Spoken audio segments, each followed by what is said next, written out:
Austin, what really stood out to me, man, was just how you play until the whistle. You're blocking, you just keep driving, keep running your guy, and compared to some other offensive linemen I've watched before, they will stop, get a pancake, boom, they kind of stop what they're doing. You keep going. That is awesome. Keep that up. All right. Now, my suggestions for your highlight video are the following. First thing is to have an information slide at the very beginning. Okay, you've kind of got one. We want to add some more information to it, and the best way to do this is to go on Canva. All right, this is free, and the first thing you want to do on that Canva slide is have your name, school, graduation year, position, height and weight, X account, email, and phone number. Okay, put that information on the left, put a picture of you on the right, download that from Canva, and then upload that to the very first thing on your highlight video. All right, and the reason we want to do that is so all the information is right there as soon as the coach pulls up your film. Okay, his time is very short and valuable, and he does not have time to really go find that stuff. Okay, personally, I've had to pass on kids because I took too much time trying to find, or I couldn't find their information. I was taking too long, and so I was like, I gotta watch more kids, so I just went ahead and passed. Okay, you don't want to do it, but sometimes you got to. So that's where we want to have all that information for them. All right. Next, go into removing plays / non-highlights. And this is more anything that doesn't showcase your strengths or transfer to the next level as much. Okay, and sometimes these are not. I want to reiterate this. These are not bad plays. Okay, but we want to be able to move that needle. So sometimes taking these plays out kind of moves that needle for you. Say you're a 10 on a coach's board, boom, we take these plays out. Now you're a 5. Okay, so to give you an example of these plays here, going to the 13-second mark, all right? Right here, it's more, this side of it right here is just more the formation, okay? Just not seeing the tackles. I know it's a different formation, but when you're first watching, it's like, okay, wait a second, what's going on? Is this 8-man football or what's happening, okay? So that's why I'd say take that one out, all right? Next is the 342 mark, okay? And that one was just more when you did a pull, you kind of hit and bounced off a little bit more instead of driving like you have on your other ones. So that would be one just compared to your other clips, take that one out as well, all right? Now, backing up back here again to the 13-second mark, okay? This spot shot right here that says wait for it, all right? We want to remove those because we don't want to have anything that's going to be distracting to that college recruiter watching your film. Okay, so you have multiple spot shadows that say wait for it, so we want to take those off. Okay, these coaches are watching 60 to 100 kids in a day. All right, and they're sitting in a dark room, lights on, music playing, and they just get in the zone. And sometimes when this stuff pops up, like I said, when you have music, you've got captions, background sound, whatever that is, that stuff kind of distracts them. And like I said, because they're waiting for something to really happen, like, oh, this is going to be the best play I've ever seen, no matter if it's offensive lineman, defensive lineman, receiver, quarterback, whatever it is. Okay, they're waiting for the best play they've ever seen. And so sometimes just changing that and it just doesn't distract them from having to read what's on the screen and just getting to watch football makes a big difference and helps them out. All right. Next, moving to the sequence of plays. All right. As an offensive lineman, you want to start off with everything with run blocking and then go to your pass blocking. Okay. And the reason being we want to do this is so it's easier for the offensive line coach to watch your film. That way he can watch your film, boom, all of his stuff from this portion to the 213 mark. Okay. Example. All right. 213 mark. Boom. It's his run clips. Everything from 214 to the end is all pass blocking. So when maybe after he watches your film a few days later, I just want to watch the run blocking of Austin. Okay. And then a couple days later, hey, I just want to watch the pass blocking of Austin. Okay. And that way he can kind of see that stuff and makes it a lot easier for him.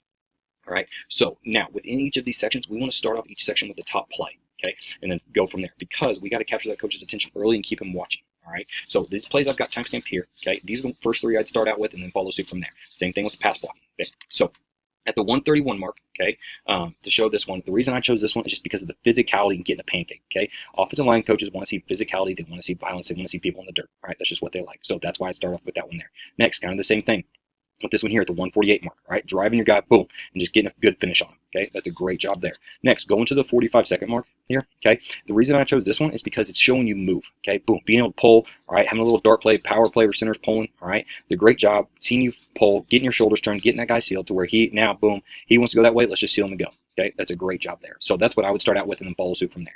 Next, going to your pass blocking, okay? At the 332 mark, all right? The reason I chose this one here is because of the physicality. Again, okay, like I said, they want to see guys getting dirty in the trenches. That's what it's all about, okay? Doing a great job, boom, get on him, get him turned, get him on his knees, and just start hammering him, okay? That's a great job there.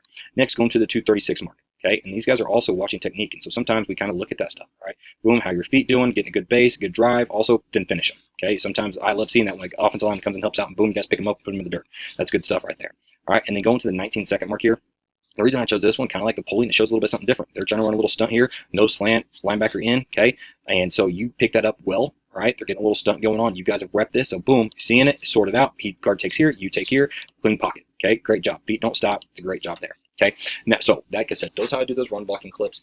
Add that information slide. That's going to be very helpful and very beneficial. Add those couple of plays we talked about. Remove those spot shadows, okay? Make sure you check for them all. Okay, there's multiple ones in there, and then change the sequence of plays, all right? Overall, this will provide a more dynamic highlight video for college coaches, all right?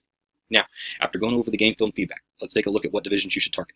Okay, I'm basing this off the most recent highlight video, which is exactly what college coaches are going to do, and where the athlete can receive a scholarship right now.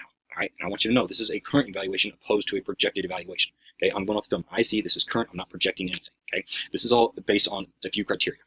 First thing is graduation year. All right, your time is right now. Okay, and you guys are up. As soon as they're done with spring ball, boom, they're hitting the road, seeing who they need to come see. Okay, and that's going. We'll go over that here in a second. Next, for offensive linemen, they're going to look at your size, your foot speed, your flexibility, and your power and strength.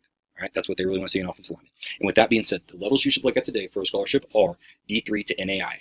All right, that upper D3 to lower to mid NAI level. Okay, now you should start getting interest and possibly offers from these college coaches at these levels. And if not, you need to start the communication process with these coaches through emailing them and calling them. Okay, like I said, they're in spring bubble. We've got to get on the radar so we know that they're coming to our school to talk to our coach about us. All right, you need to start getting your name out there through social media. Make sure you're following these coaches that are next. Make sure you're DMing these coaches. Once you update your highlight video, boom, send it to them. Updated highlight video.